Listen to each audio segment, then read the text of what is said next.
Alexandra Palace is a historic entertainment venue in Alexandra Park, London. It is located between Muswell Hill and Wood Green, in the north of the city.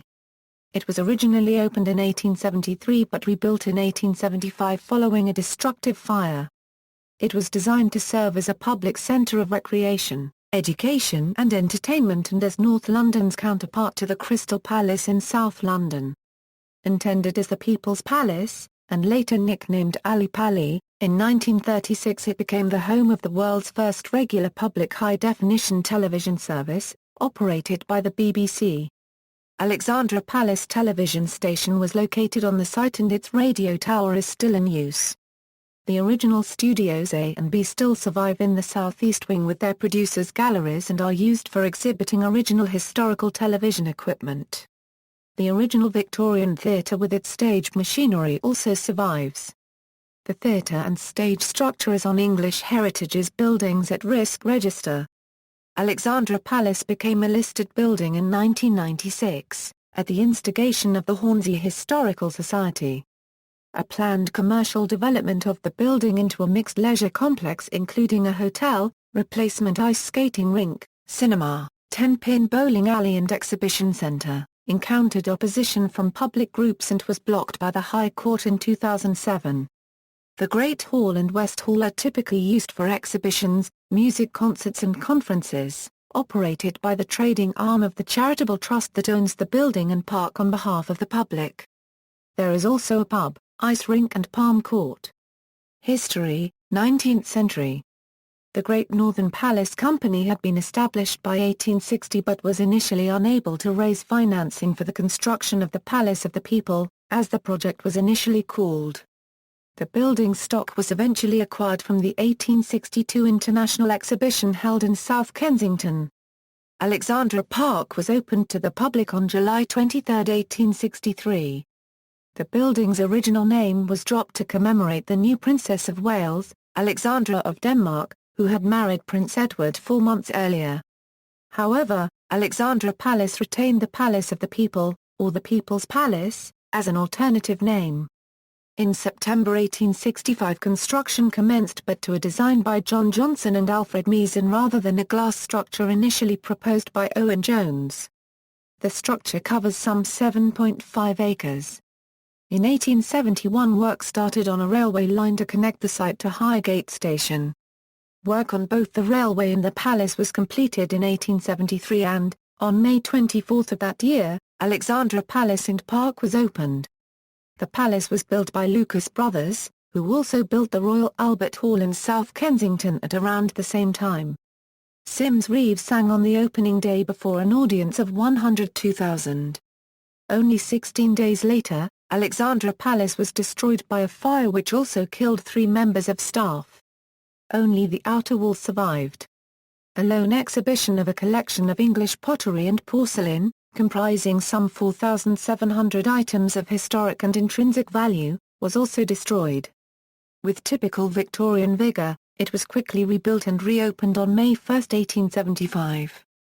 The new Alexandra Palace contained a concert hall, art galleries, a museum, lecture hall, library, banqueting room, and large theatre.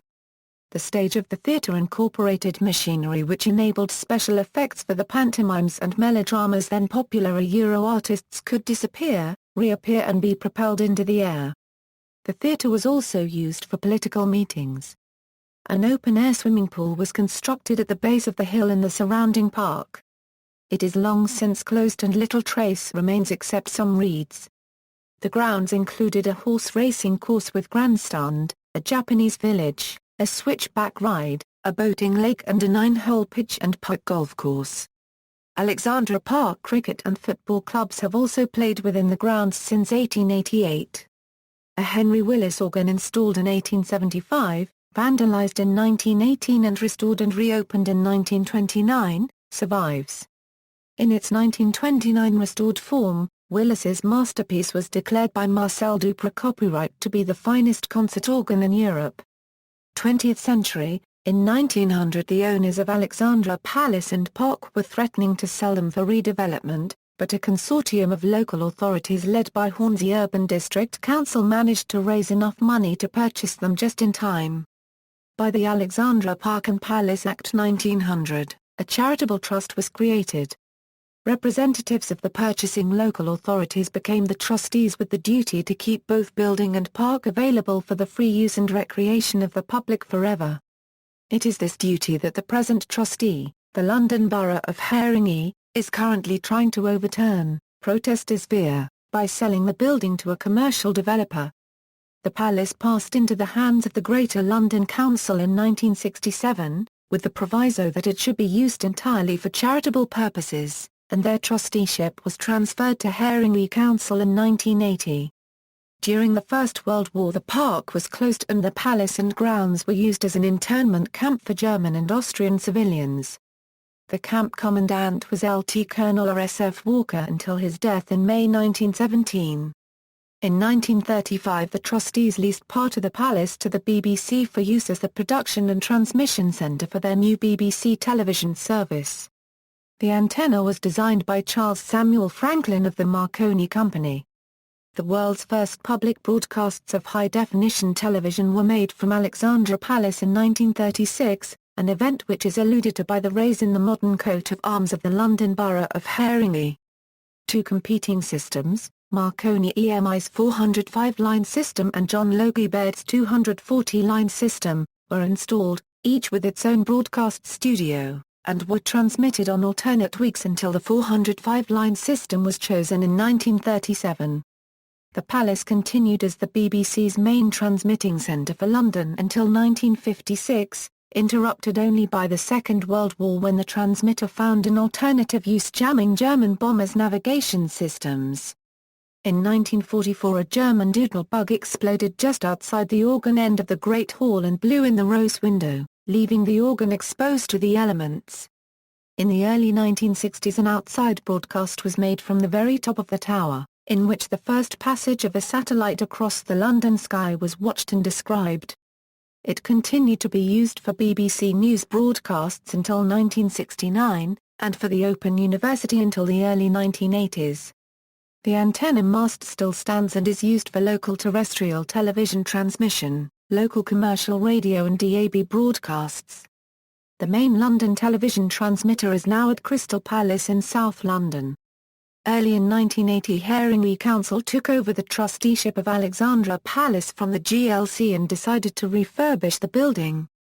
But just 6 months later, during Capital Radio's Jazz Festival, a fire started under the organ and quickly spread. It destroyed half the building. Again the outer wall survived and the eastern parts, including the theatre and the BBC television studios and aerial mast, were saved. Parts of the famous organ were destroyed, though it had been dismantled for repairs so some parts were away from the building in store. Some of the damage to the palace was repaired immediately but Haringey Council overspent on the restoration, creating a £30 million deficit. It was then reopened to the public in 1988 under a new management team headed by Louis Bizat. Later the council was heavily criticised for the overspend in a report by Project Management International. This was followed by the decision of the Attorney General in 1991 that the overspending by the council as trustee was unlawful and so could not be charged to the charity. The council for some years did not accept this politically embarrassing finding and instead maintained that the charity owed the council £30 million, charged compound interest on what it termed a debt, and to recoup it tried to offer the whole palace for sale, a policy their successors are still trying to carry out despite being rejected by the High Court in October 2007. As of June 2008, it is still unclear whether the council in either of its guises has agreed to write off its 1980s overspend. An ice rink was installed at Alexandra Palace in 1990. Primarily intended for public skating, it has also housed ice hockey teams including the Haringey Racers, the Haringey Greyhounds and briefly the London Racers, as well as a figure skating club, the Alexandra Palace Amateur Ice Skating Club. During the 1960s the palace also housed a public roller skating rink. The theatre was greatly altered in the early 1920s, with the general manager, W.J. McQueen Pope, spending the war reparation money on refurbishing the auditorium. he abandoned the understaged machinery that produced the effects necessary in Victorian melodrama. Some of the machinery is preserved, and there is a project to restore some of it to working order. After these changes, the theatre was leased by Archie Pitt, then husband of Gracie Fields, who appeared in the theatre. Fields also drew an audience of 5,000 people to the hall for a charity event. However, after the BBC leased the eastern part of the palace, the theatre was only used for prop storage space. 21st Century. In June 2004, the first performances for about 70 years took place in the theatre, first in its foyer, then in July in the theatre itself. Although conditions were far from ideal, the audience was able to see the potential of this very large space. Originally seating 3,000, it cannot currently be licensed for more than a couple of hundred.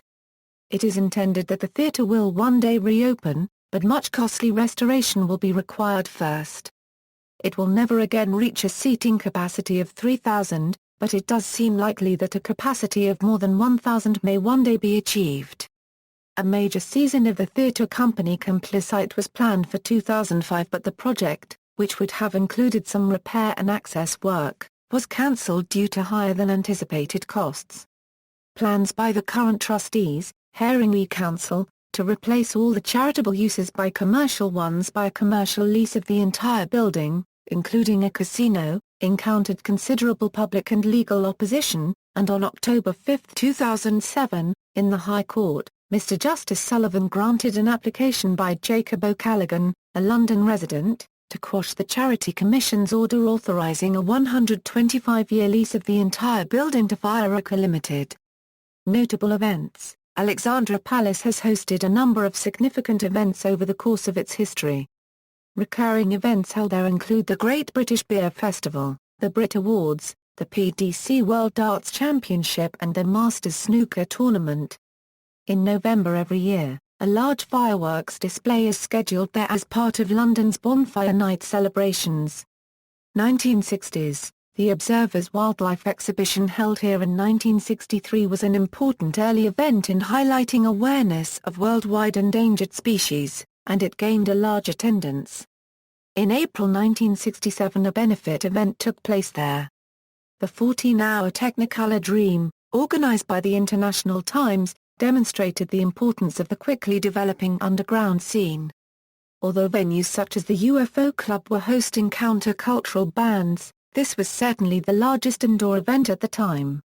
Performers included headlining act Pink Floyd as well as The Pretty Things, Savoy Brown, The Crazy World of Arthur Brown, Soft Machine, The Move and Sam Gopal's Dream.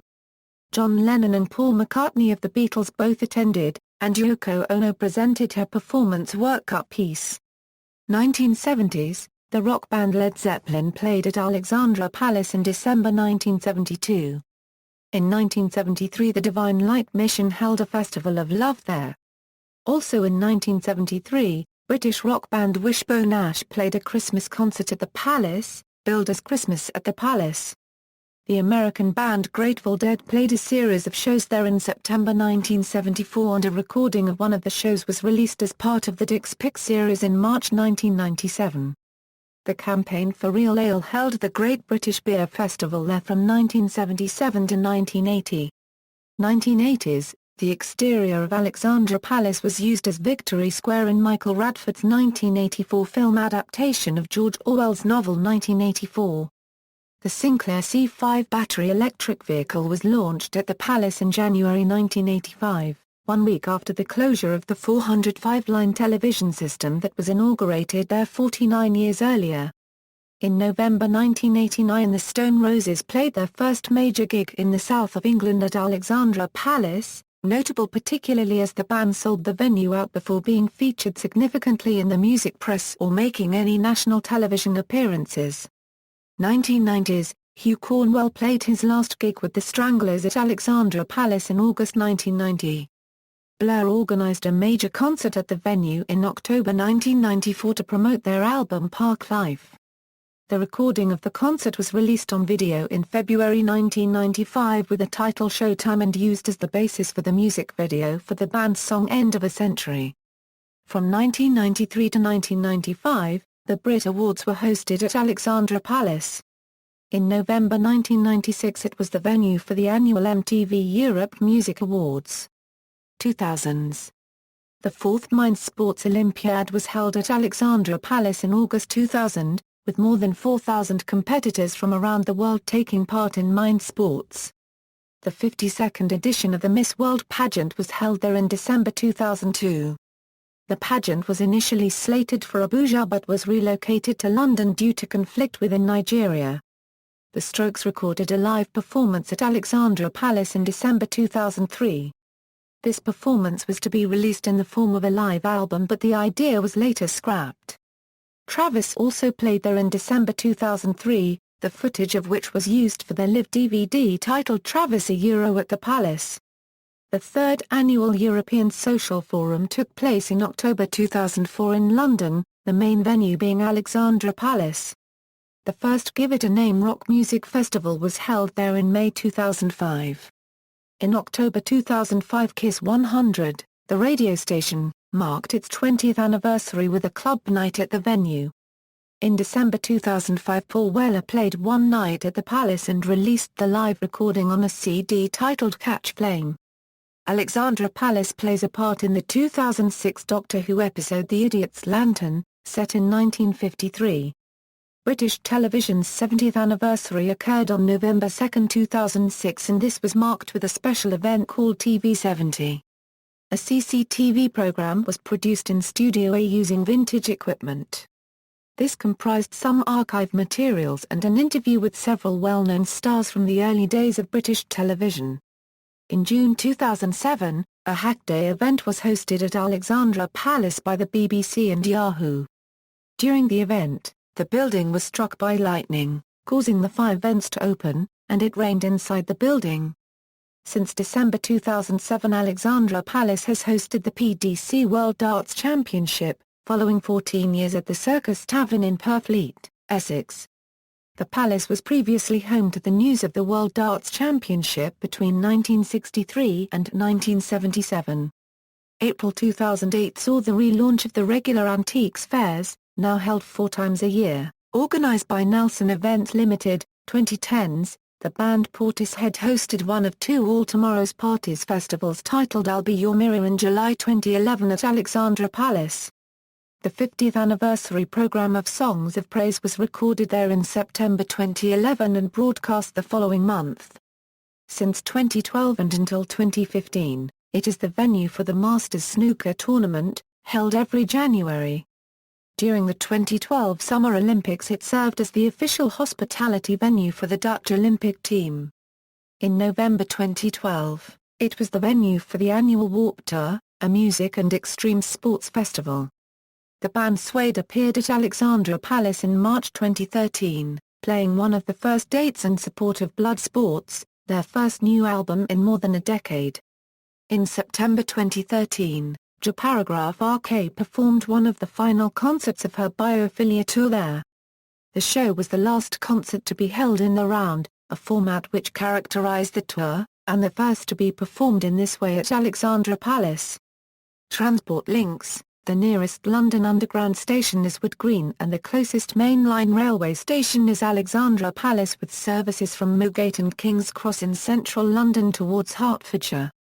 Alexandra Palace is also served by London Buses Route W3. Notes and references.